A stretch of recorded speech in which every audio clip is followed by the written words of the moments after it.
अगर आप चाहेंगे तो आपको शैतान के जरिए धोखा दिया जाएगा। इमसाल 7 इस जनाकार औरत के बारे में बताती है जिसका शौहर बाहर सफर पर था।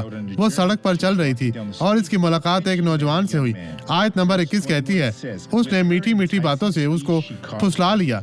वो बहुत कायल है, इसके पास गैब का इल्म है, वो इसके साथ लुत्फअंदोज होना चाहती है। इसके लिए मत पड़े। ये एक ऐसा जाल है जो आपकी खुशी को खत्म कर देगा। और अपने लबों की चापलूसी से उसको बेकार लिया।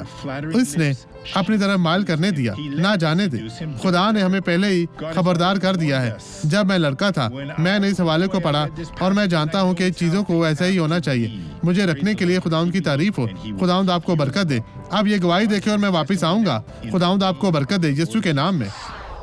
20 साल से मेरे जिस्म में बहुत ज्यादा दर्द होती थी और 20 साल चलना मुश्किल था। 20 साल 20 साल से से आप कैसे चलते थे? एक घोड़ा था जिसने मुझे तकलीफ दी थी। ये वही मामला है जिसका मैंने पहले जिक्र किया है। मेरी आप ये हड्डी घोड़े टूट को गई मार थी। सकते थे। नहीं, मैं घोड़े से गिर गया था। किसने आपको मारा था? जी हाँ, मैं इसके बाद अच्छे तो से आप नहीं चल घोड़े से गिर गए जी थे? हाँ, नहीं चल सकता था ठीक से। आप पहले नहीं कर अब सकते ठीक थे। है। तो अब यीशु के नाम में चलते जाएं। इसे देखिए अजीजों, वो दोबारा घोड़े पर चढ़ सकता है। चलते जाएं भाई, चलते जाएं। अब मैं आपके साथ दुआ करना चाहता हूँ। खुदावंद आपको बरकत दे। आए अब दुआ करें। बाप, मैं तेरी हुजूरी में इन तमाम लोगों के लिए दुआ गो हूँ जो यहाँ पर मौजूद है। यीशु के नाम में इसके तमाम दुश्मन, तमाम बुराइयां इन लोगों की जिंदगियों से चली जाए जो इन लोगों को तबाह करने की कोशिश करते हैं। मैं इनको हुक्म देता हूँ कि अभी यीशु नासरी के नाम में तमाम बदियां, तमाम परेशानियां मसीह के नाम में चली जाएं और आप कहें आमीन। खुदावंद तेरा शुक्र है।